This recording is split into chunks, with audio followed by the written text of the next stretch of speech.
उत्तर प्रदेश सरकार द्वारा कराए जा रहे मदरसों का सर्वे का काम अब अपने कंक्लूजन पर है, समापन पर है। जैसा कि आप जानते हैं कि सितंबर में सरकार ने नोटिफिकेशन जारी किया था। 10 सितंबर को टीमें गठित हुई, 5 अक्टूबर तक सर्वे होना था, 25 अक्टूबर तक सरकार तक रिपोर्ट जानी है।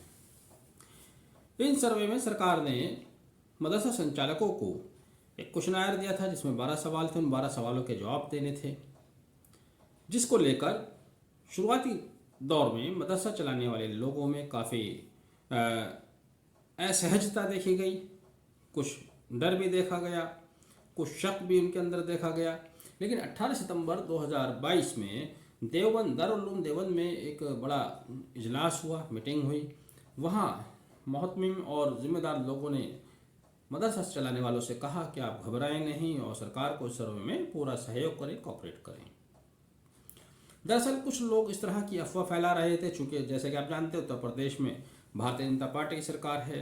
जब सरकार द्वारा कोई कदम मुसलमानों से मुताल्लिक उठाया जाता है तो उसको हमेशा शक की निगाह से देखा जाता है। तो कुछ लोग उसका फ़ायदा उठाना चाह रहे थे और कह रहे थे कि भाई ये सर्वे सिर्फ मदरसों का ही क्यों हो रहा है,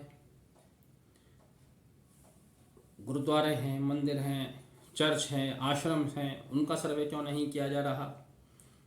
काफ़ी लोगों ने कहा हाँ बात तो सही है, लेकिन यहाँ मदरसों का मामला इन सभी से थोड़ा सा अलग है।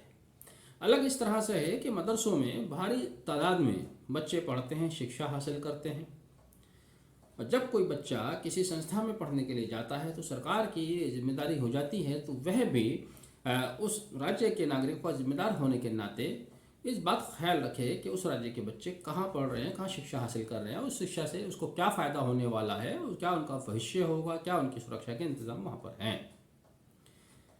दुर्भाग्य से अब तक किसी सरकार ने इसके बारे में नहीं सोचा। चूँकि मज़हब से जुड़ा हुआ मामला था, धर्म का जुड़ा हुआ मामला था, चल रहा था, ऐसे ही चल रहा था। तो यहाँ इस सरकार की तारीफ करनी होगी कि इन्होंने पहली बार इस बारे में सोचा, और इसी उद्देश्य से शायद जो गैर मान्यता प्राप्त मदरसे थे उनकी एक सूची लेने के लिए सर्वे कराया गया। बाद में कोई ब्रॉडर गाइडलाइंस आ सकते हैं, वो गाइडलाइंस उन मदरसों को पूरे करने होंगे।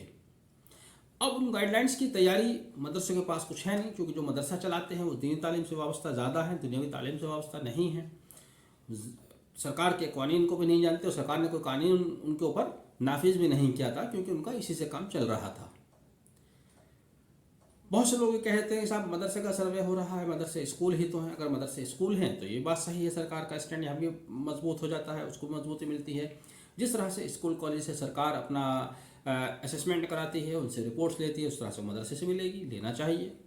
तो मदरसे वालों के पास सरकार को जवाब देने के लिए क्या तैयारियां हैं, उसी को लेकर मदरसे के लोग परेशान हैं। वो जानना चाहते हैं कि हमें क्या करना चाहिए, कौन से सवाल हमारे सामने आ सकते हैं।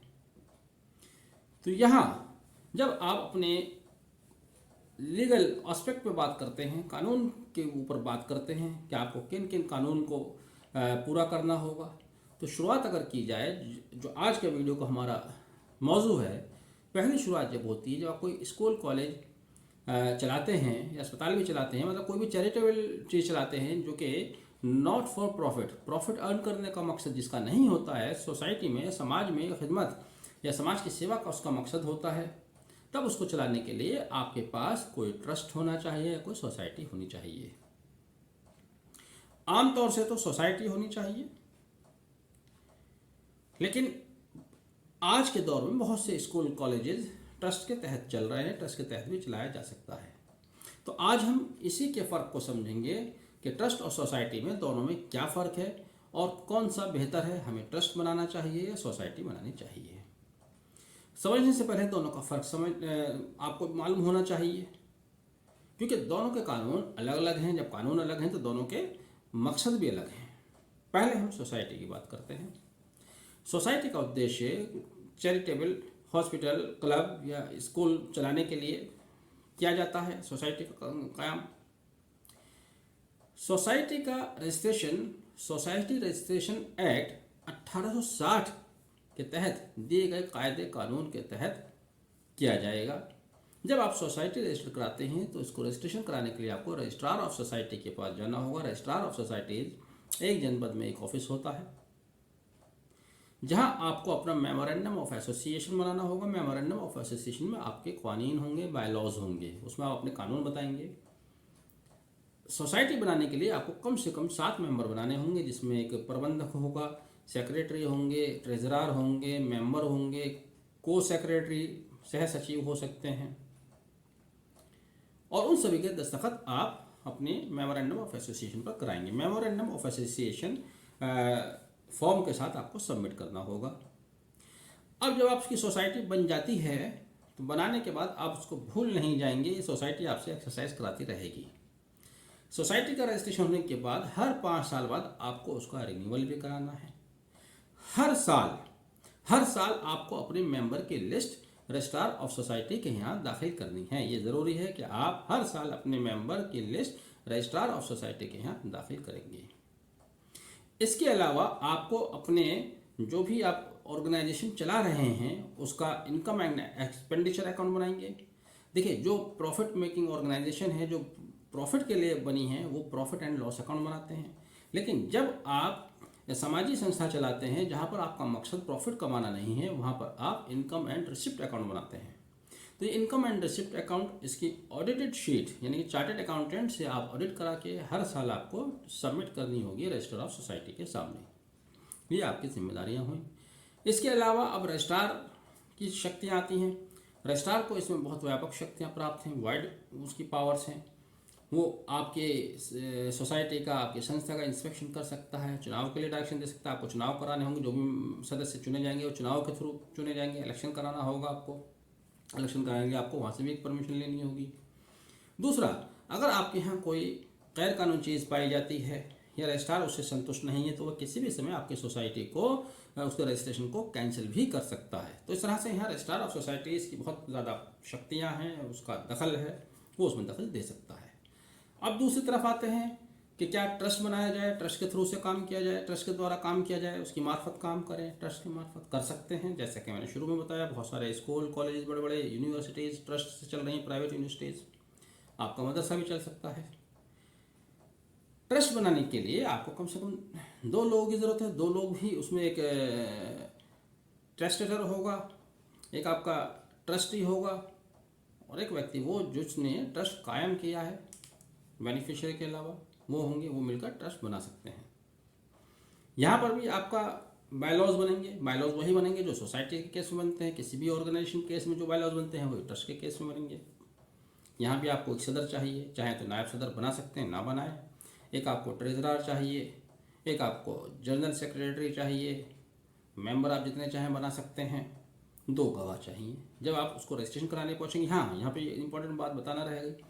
ट्रस्ट का रजिस्ट्रेशन इंडियन ट्रस्ट एक्ट 1882 के तहत होता है, और सीधे से सब रजिस्ट्रार के यहाँ आप जाएंगे और इस ट्रस्ट को रजिस्टर करा लेंगे। इसी तरह से जिस तरह से आप जब कोई संपत्ति खरीदते हैं, जायदाद खरीदते हैं, उसकी सेल डीड का रजिस्ट्रेशन कराते हैं, या कोई एग्रीमेंट रजिस्टर कराते हैं, रेंट एग्रीमेंट, या आप कोई और दस्तावेज रजिस्टर कराते हैं, ठीक उसी तरह से रजिस्ट्रार के यहाँ जाकर आप अपने ट्रस्ट को भी रजिस्टर करा सकते हैं। दूसरी बात आपको यहाँ पर यह भी समझनी होगी, वैसे जो सैद्धांतिक बात है, थियोरेटिकल बात है, उसूलन बात है कि ट्रस्ट किसी संपत्ति के लिए बनाया जाता है। बिल्कुल इस तरह समझ लीजिए आप, जिस तरह से मुस्लिम्स के केस में वक्फ कायम किया जाता है किसी प्रॉपर्टी को प्रोटेक्ट करने के लिए, इसी तरह से यहाँ पर ट्रस्ट बनाया जाता है। वक्फ के लिए वक्फ एक्ट अलग से है 1995, लेकिन जो मुस्लिम लोग नहीं हैं या मुसलमान भी हैं, अगर वो अपनी संपत्ति को प्रोटेक्ट करना चाहते हैं भारतीय कॉमन लॉज के मुताबिक, तब वह ट्रस्ट के तहत उस संपत्ति के लिए ट्रस्ट कायम कर सकते हैं। यहाँ ट्रस्ट 2 तरह के होते हैं, एक प्राइवेट ट्रस्ट होता है, एक पब्लिक ट्रस्ट होता है। प्राइवेट ट्रस्ट में एक लिमिटेड ग्रुप होता है, आप कोई अपनी संपत्ति आप उसको प्रोटेक्ट करना चाहते हैं, अपने कोई मकान है, कोई ज़मीन है, उसके लिए अपने किसी रिश्तेदार को, किसी दोस्त को ट्रस्टी बनाना चाहते हैं, ताकि बेनिफिशियर उसका कोई थर्ड पार्टी, जो आपका माइनर बेटा है, कोई और उसके लिए करना चाहते हैं, तो प्राइवेट ट्रस्ट बना सकते हैं। लेकिन जब आप पब्लिक ट्रस्ट बनाते हैं, लेकिन लार्जर ग्रुप होता है, यहाँ फिर पब्लिक के व्यक्ति उसमें मेंबर होंगे, आपके सारे घर के परिवार के लोग उसमें सदस्य पदाधिकारी नहीं होंगे। ट्रस्ट में आपको आसानी ये है कि इसको रजिस्ट्रेशन कराना बहुत आसान है, रजिस्ट्रेशन कराने के बाद इसको चलाना आसान है। इसमें हर साल आपको ऑडिट रिपोर्ट सबमिट नहीं करनी है, मेंबर की लिस्ट सबमिट नहीं करनी है। एक बार आपका ट्रस्ट कायम हो गया, बिल्कुल वक्फ की तरह आप मानकर चलिए, फिर आप हमेशा के लिए निश्चिंत हो जाते हैं। लेकिन जिस तरह से वक्फ में वक्फ कमेटी बनाते हैं, आप उसको अप्रूवल कराते हैं, इसी तरह से आपके यहाँ ये कमेटी उस टाइम बनती है जब आप ट्रस्ट का रजिस्ट्रेशन कराते हैं। अब जिन लोगों को आपने उस ट्रस्ट में रजिस्टर्ड कराया है, अगर उनमें से कोई व्यक्ति किसी वजह से ट्रस्ट को छोड़ना चाहता है तो उसको सिविल कोर्ट से डिग्री लेनी होगी। सिविल कोर्ट जाएगा, वहाँ से डिग्री लेगा, तब वो उस ट्रस्ट को छोड़ पाएगा। नया ट्रस्ट भी इस तरह से आप नए मेंबर को इसी तरह से आप ऐड करेंगे। आमतौर से तितम्मा कर लेते हैं, करेक्शन डेट करा लेते हैं, इस तरह से भी आप ट्रस्ट में नए मेंबरों को जोड़ सकते हैं। तो ये हुई बात कि आपको ट्रस्ट बनाना है या सोसाइटी बनानी है, निर्णय आपको करना है।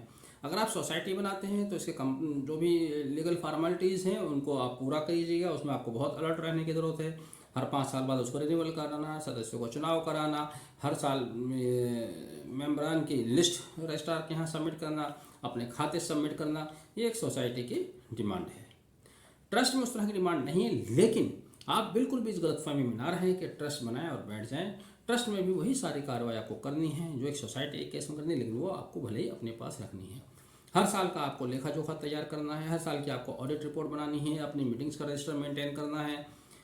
अब मीटिंग का रजिस्टर किस तरह से मेंटेन करेंगे, लेखा जोखा किस तरह से रखेंगे, बात थोड़ी बड़ी हो जाएगी, वीडियो बड़ा हो जाएगा, उसको हम अगले वीडियो में डिस्कस करेंगे। फिलहाल मैं समझता हूँ कि आपको ये बात क्लियर हो गई होगी, बात स्पष्ट हो गई होगी कि ट्रस्ट और सोसाइटी में क्या अंतर है, किस में आपको फ़ायदा है, ये आपको निर्णय करना है। लेकिन ये अच्छी बात है कि आप अपना ट्रस्ट या सोसाइटी जो भी आप चाहते हैं उसको रजिस्टर कराएं और उसके तहत अपनी किसी भी संस्था को चलाएं, चाहे वह मदरसा है, स्कूल है, अस्पताल है या कोई NGO है, धार्मिक संस्था है, उसको आप ट्रस्ट या सोसाइटी के तहत रजिस्टर करा कर ही चलाएं। खैर, वीडियो आपने देखा, बहुत बहुत शुक्रिया। Thank you, have a nice day.